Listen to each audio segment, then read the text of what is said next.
19 मार्च और 20 मार्च का दिन कुंभ राशि के लोगों के लिए कैसा होने वाला है। जय माता दी दोस्तों। देखिए, सबसे पहले इन 2 दिनों के तिथि, नक्षत्र और योग के बारे में बात कर लेते हैं।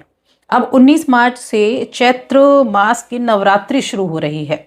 चैत्र नवरात्रि बोला जाता है, जिसके ऊपर मैं ऑलरेडी कल एक वीडियो बना चुकी हूं। अब ये जो 19 मार्च का दिन पहला नवरात्र है, 20 मार्च का दिन दूसरा नवरात्र है। ये जो 19 मार्च है, गुरुवार का दिन है, कृष्ण पक्ष की ये प्रतिपदा तिथि रहेगी शुक्ल पक्ष की। और इस दिन जो चंद्रमा की स्थिति रहेगी वो होगी मीन राशि में। मीन राशि में चंद्रमा चतुर्ग्रह योग बना रहे होंगे सूर्य, शनि और शुक्र के साथ मिलकर, जिससे बड़े ही उत्तम योग बनने वाले हैं। अब पहला नवरात्र है, सर्वार्थ सिद्धि योग भी इस दिन बनेगा। इस दिन से हिंदी नववर्ष की शुरुआत भी हो रही है, तो वैसे भी बड़ा ही उत्तम यहाँ समय बन जाता है। ब्रह्म नाम का योग भी रहेगा, शुक्ल नाम का योग भी रहेगा। वहीं 20 मार्च की बात करें तो ये दूसरा नवरात्र है, शुक्रवार का दिन, और ये शुक्ल पक्ष की द्वितीया तिथि। चंद्रमा मीन राशि में रहेंगे और इसी दिन चंद्रमा का परिवर्तन मेष राशि में भी होगा। सूर्य मीन राशि में है ही, तो यहाँ पर आज भी चतुर्ग्रह योग बना हुआ है। जो योग बनेंगे वो ब्रह्म नाम का योग है, इंद्र नाम का योग है, सर्वार्थ सिद्धि योग है, अमृत सिद्धि योग है। ये इतने योग बन चुके हैं। अब नवरात्र के दिन चल रहे हों और जब अच्छे अच्छे योग बने हुए हों तो उनका किस तरह से आपको लाभ मिलने वाला है, इसके बारे में बात कर लेते हैं। दोनों दिन की हम एक साथ बात करेंगे। और आगे बढ़ने से पहले एक छोटा सा ही निवेदन है, चैनल पर पहली बार आए हैं और चैनल को सब्सक्राइब नहीं किया है तो ज़रूर कर लें और कमेंट बॉक्स में लिख दें जय माता दी। तो दोनों दिनों की एक साथ मैं बात करने वाली हूँ, कैसा आपके लिए समय रहेगा। आपकी राशि के स्वामी शनिदेव के साथ चंद्रमा की स्थिति है। अब चंद्रमा जब किसी पापी ग्रह के साथ बैठते हैं ना तो पीड़ित हो जाते हैं। अब शनिदेव के साथ हैं तो थोड़े से पीड़ित हो जाते हैं, तो थोड़ा हेल्थ का आप ध्यान रखेंगे। हेल्थ संबंधी थोड़ी बहुत दिक्कतें आपको देखने को मिल सकती हैं, बहुत ज़्यादा नहीं, लेकिन हाँ अगर आप ध्यान रखेंगे तो अच्छा है। और हाँ, एक चीज़ और है। अब देखिए, चंद्रमा को मैंने कहा कि थोड़े से पीड़ित हो जाते हैं, तो ये क्या करते हैं, मन में थोड़ी सी अशांति ले आते हैं। किसी न किसी वजह से कोई छोटा मोटा कलेश हो जाए, या फिर बिना वजह के ही सामने से कलेश चलकर आ रहा हो और आप उसमें कंकड़ मार दे, तो वो भी यहाँ कलेश बन जाएगा।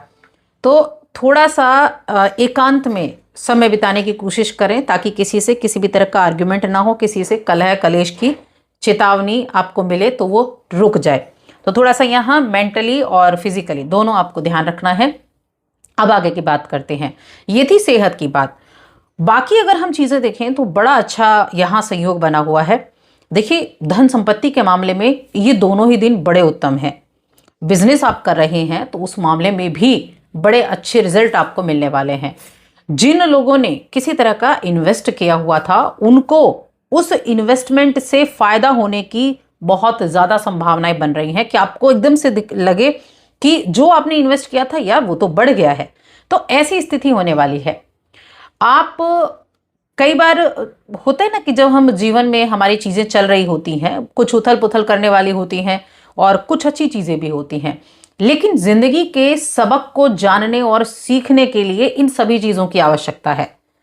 क्योंकि सुख और दुख जब दोनों होते हैं तभी व्यक्ति को पता चलता है कि जीवन में सारी चीज़ें कितनी इंपॉर्टेंट हैं, या जिन चीज़ों को हम इंपॉर्टेंट नहीं मानते हैं उनके बारे में भी हमें पता चलता है। जो लोग विदेश से जुड़ा हुआ व्यापार कर रहे हैं उनके लिए मन मुताबिक फल मिलने की पूरी उम्मीद बनी हुई है। और इसके साथ ही नौकरी कर रहे हैं अगर आप, तो आप अपनी स्किल्स का पूरा इस्तेमाल करेंगे और अपनी उन्हीं स्किल्स के बल पर आप अपने काम को कम समय में कंप्लीट कर पाएंगे। देखिए, मीन राशि में यहाँ चतुर्ग्रह योग बना हुआ है, और यानी आपके दूसरे घर में, जो कि धन का भाव होता है, कुटुंब का भाव होता है, संचित चीज़ों का भाव कहा गया है। आपका समय अपने करीबियों के साथ बीतेगा। करीबियों के साथ बीतकर आपको अच्छा भी महसूस होगा। या तो आप एकांत में वक्त बिताएंगे, या आप जिनको प्रेम करते हैं, जो आपके करीबी हैं, उनके साथ वक्त बिताएंगे तो वहाँ चीज़ें ठीक रहेंगी। आप उनके साथ कहीं बाहर जा सकते हैं, तो ये आपको राहत देने का काम करेगा। इस राशि के वो जातक जो फिल्म जगत या मीडिया के फील्ड से जुड़े हुए हैं, उनके लिए ये दोनों दिन बहुत महत्वपूर्ण है। देखिए, किसी भी तरह का मौका अगर आपके सामने चलकर आ रहा है ना, तो किसी मौके को चूकना नहीं है।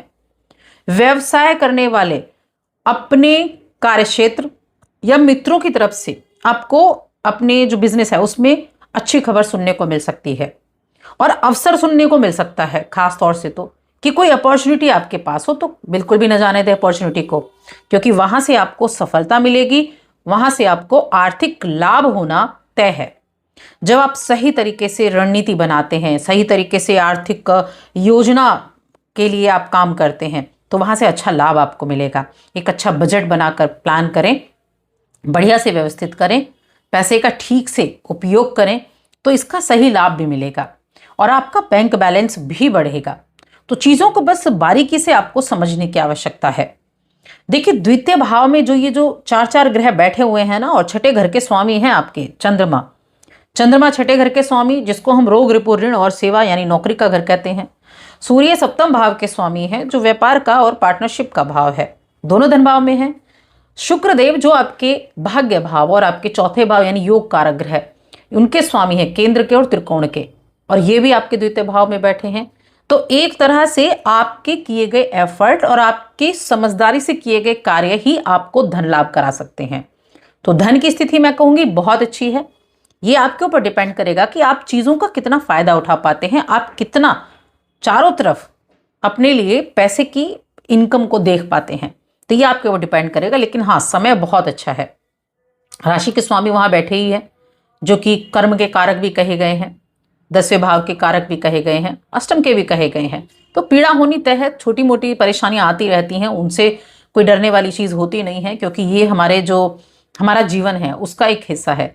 तो ये चीजें जो हैं बढ़िया रहेंगी। अब रिश्ते की बात करते हैं, रिश्तों की बात करते हैं। तो रिश्तों के मामले में वैवाहिक जीवन अच्छा दिखाई दे रहा है, पारिवारिक जीवन ठीक ठाक है, मिला जुला रहेगा। और प्रेम जीवन के मामले में आपके लिए समय काफी अच्छा है।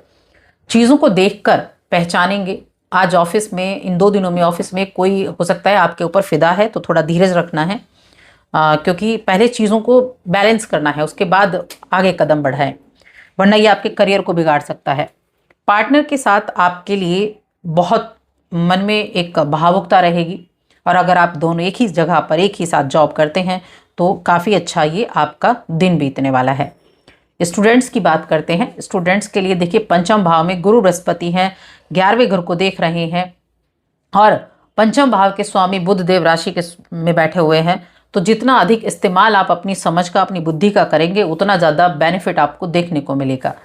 तो चीज़ों को समझें और तब समझकर आपको उस पर रिएक्ट करना है, तब जाकर आपको अच्छा रिजल्ट देखने को मिलेगा। तो ओवरऑल देखा जाए, दोनों दिन अच्छे हैं और नवरात्र के दिन चल रहे हैं, माँ दुर्गा की आराधना करने के हैं, माँ दुर्गा का आशीर्वाद प्राप्त करने के हैं। पहला दिन आपके लिए जो कलश स्थापना का और नवरात्र की शुरुआत का है, तो दुर्गा चालीसा के संकल्प आप कर सकते हैं कि 11 बार आपको प्रत्येक दिन दुर्गा चालीसा बोलनी है। मन में कोई आप अपनी कोई ख्वाहिश बोल सकते हैं, और उस तरह से आप पूरे 9 दिनों तक 11-11 बार आप दुर्गा चालीसा का पाठ करें, इच्छाएं पूरी होती हैं। तो आप सभी को नवरात्र की बहुत बहुत शुभकामनाएं। जय माता दी।